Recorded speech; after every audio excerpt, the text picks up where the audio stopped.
The reason people engage with religion so much is because they have something to be ashamed of. Bad people do need religion to be bad. Hey guys, I'm Rosh and welcome back to my channel. I've been sick for the last couple of days, so I apologize if currently my voice is not exactly music to ears, but I'll try my best. Do you know how much money is 100 crore? 100 crores. If you spend 1 lakh rupees every day, it will take you about 27 years to finish spending 100 crores.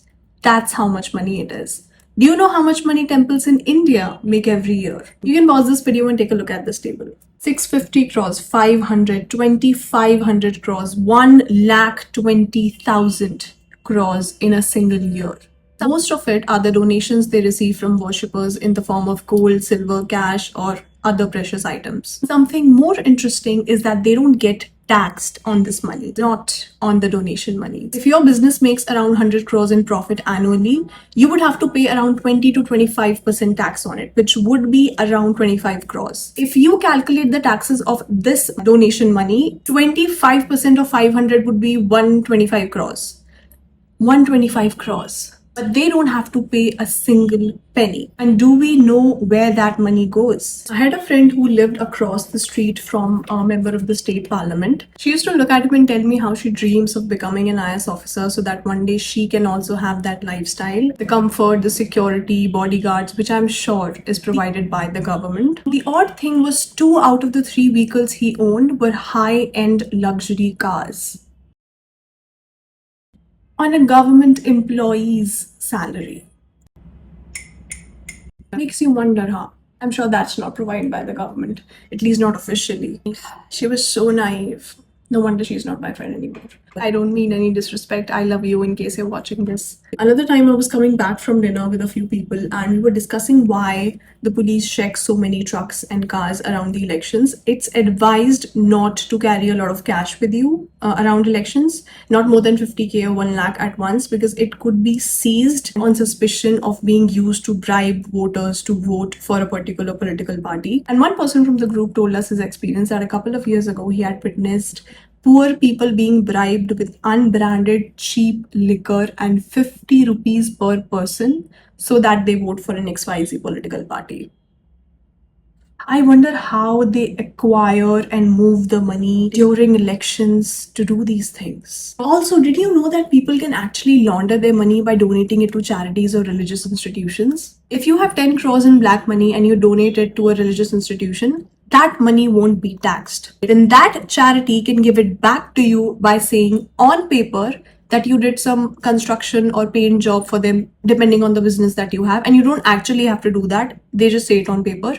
And for that service, you got paid 10 crores by the temple. Now you have an explanation for where that money came from, and you don't actually have to tell anyone that you took a bribe or didn't pay your taxes. None of that shit. It's whitewash now. You're safe. You're good to go. Approximately 15 to 20% of the revenue of the temples goes back into maintenance and paying the salaries of the people working there and other things. I wonder what happens to the rest of it. If you think that I'm implying that a large percentage of your donation money goes into running election campaigns for politicians and some other people's personal benefits, what? For running propagandas, for whitewashing large sums of black money, or for any other dirty stuff?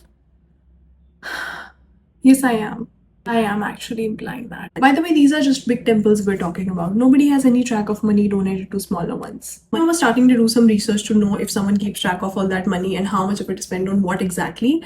And I'm looking at all the ways that money have been misused and all the times that people have been exposed in all those cases, and how it is so impossible to keep track of all that wealth, and all I can think is boring. Tell me something surprising. Maybe something that I don't know. You know what was a bit interesting though? Roughly 120 countries have Christianity as the largest religion in the world. And in most of them, churches don't pay tax. Surprise. The word church originally meant gathering of people and not a building. Now pay attention to how it has now become political power. In the United States, churches don't have to pay any kind of taxes whatsoever. No property tax, no income tax. They don't even have to disclose how much money they receive in their donations. Be it $50, be it 50k, even if it is $500 million, they don't have to disclose or report it. They don't even have to tell anyone how they choose to spend that money. Where is it going? Nobody knows. Actually, We know the pastors of the church are flying private and owning yachts. Pastors are multi-millionaires in America. Also, if you're a donor to the church, if you made $5 million and you donated 1 million to the church, you only have to pay taxes as if you made 4 million. You don't have to pay tax on the donated money, which again, you can get back very easily. If you want to clean illegal money, go to church. You want to hide political funding, go to church. If you want to move funds between places without getting caught, go to church. You want to become a millionaire, go become a pastor. I just realized what to do with my life. Oh my God. Women can't be pastors, right? Yeah. Patriarchy, fuck the patriarchy, I'm a B1. Jesus loves you, Jesus is king. Since when you ask? Just now, because it's never too late to do the right thing, right? It's wine, it's not water, it's wine. In some countries of Europe, there is a church tax, which means if you are registered, you have to register your religion. If you're registered as a Christian or a Jew, they take away a certain percentage of your salary. In Germany, it's 9%. So they take away 9% of your income to give to the church. It sounds less and less godly and more political with every information, doesn't it? You can obviously opt out of that tax, but then you won't be allowed to conduct a funeral or a wedding in the church, because then you're considered outside the church. I don't know if it's just me. I just don't see anything holy about this, you know? Let me know if you do, if you would beg to differ. But that's just me. Now, they have a term for politicization of Islam, which is Islamism. It is an ideology that Islam should guide, more like dictate, not only people's personal lives, but also their social and political lives, which means calling yourself an atheist publicly or criticizing Islam can be considered an act of terrorism. Wearing hijab is not a choice, it's mandatory. Eating publicly during Ramadan is illegal. It decides the age of marriage. It claims to follow the Sharia law, but funny thing, Sharia law is not even a law book or anything. It is no religious text. It is just a legal interpretations of the principles of Islam, which they interpreted however they saw fit to use it as a political tool. So it's safe to say that it basically shits on democracy, secularism, and individual autonomy, and those rules and regulations are coming from humans and not God itself. What I've just talked about, all these religions, is obviously not it, and there is a lot more going on in the name of devotion and faith. And honestly, it's not exactly rocket science to figure it all out, but religion does have a way of making the most intelligent minds act like imbeciles. I'll give it that. No wonder it is used as a tool to control the masses. The reason people engage with religion so much is because they have something to be ashamed of. They feel guilty of something. We all make mistakes. Most people have done terrible things in the past, and a lot of them don't know how to deal with it, to make peace with it, how to live with those mistakes. So instead of seeking therapy, they seek religion, hoping that being associated with a religion will make them feel or seem like a decent person. It makes them feel good about the kind of person they are. And while previously they were just terrible, now they are religious and terrible. Because religion doesn't seem to stop people from doing the bad things, it just becomes a convenient excuse for them to do all the dirty, immoral stuff without feeling any guilt about it. Finally, these religions result in people exploring the evil in them instead of exploring the love and light. You must have heard all is fair in love and war. Religious people believe all is fair in the name of God. Because what do you even think happens up in the clouds, heaven or whatever? Your God is insecure or unsafe from gods of other religion. So it needs you to protect its name and honor. It needs you to fight them, to cuss them out, to convert them, to kill them. If your religion is actually so great and the only truth, why are you so defensive about it? Why so hateful and violent? You think your sky homie needs you to advocate for it so it can continue to exist?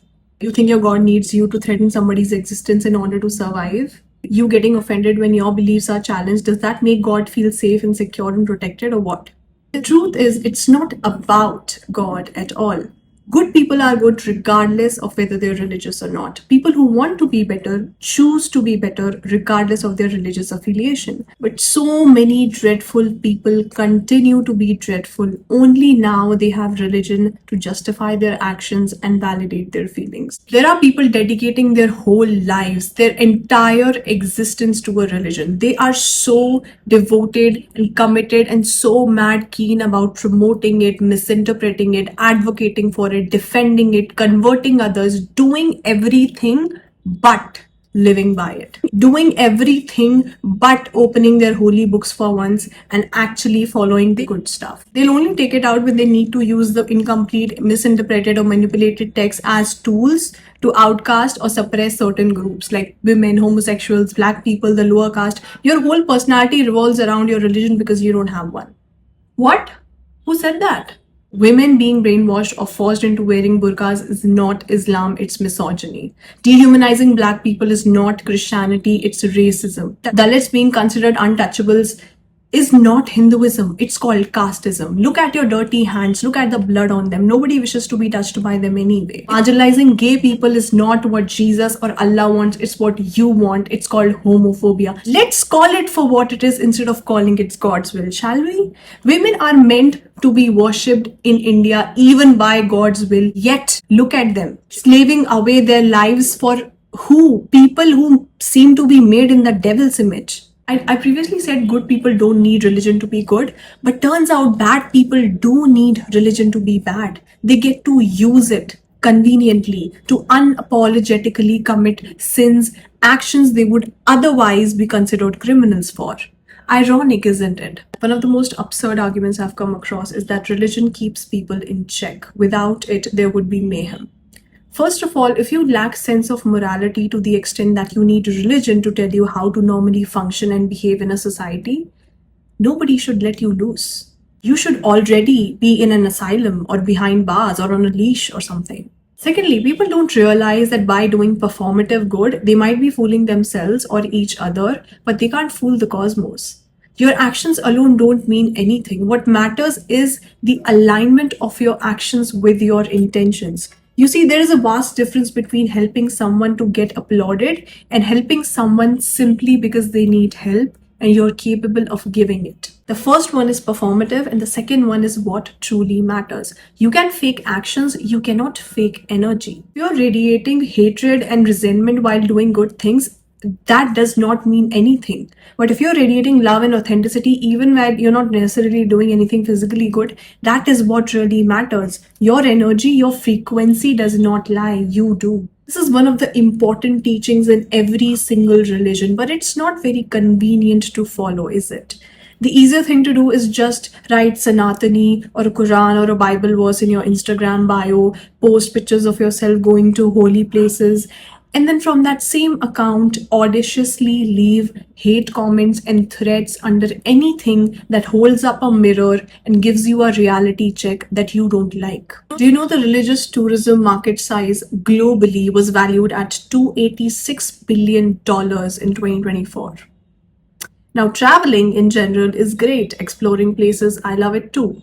But a lot of people go to those religious places even when they cannot afford to, out of faith. They give away money or gifts to those religious institutions even when they are struggling to meet their own financial needs. You think God wants your money so it can give you more of it? What's he gonna do? Trade it in the stock market? If its portfolio is good, you get the money. If not, you stay poor. How does it work? What exactly is the point of it? A very common answer to that question is it's out of faith, it's out of devotion. Oh, that we can tell. Maybe something that makes sense. Try something else. I'll tell you something sensible. Give to receive.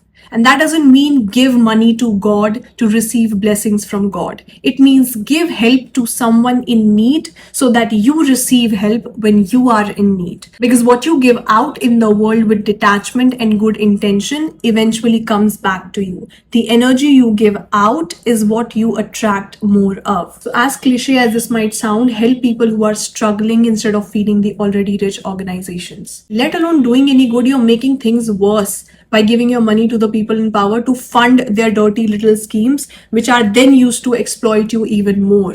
God knows you're also getting a share of their karma. You're helping them whitewash their money. You're contributing to every bad thing that happens with that money. It's all on you too. If you're naive enough to think that they make good use of that money, how about you do it yourself? Feed a beggar yourself, donate clothes to the homeless yourself, adopt a stray animal yourself. Even in some religious stories, you must have heard how God disguises itself as a hungry beggar to test your generosity and then rewards you tenfold when you pass the test.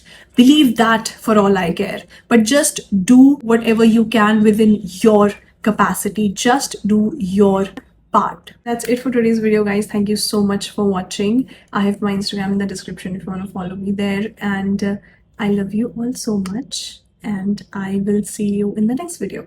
Bye.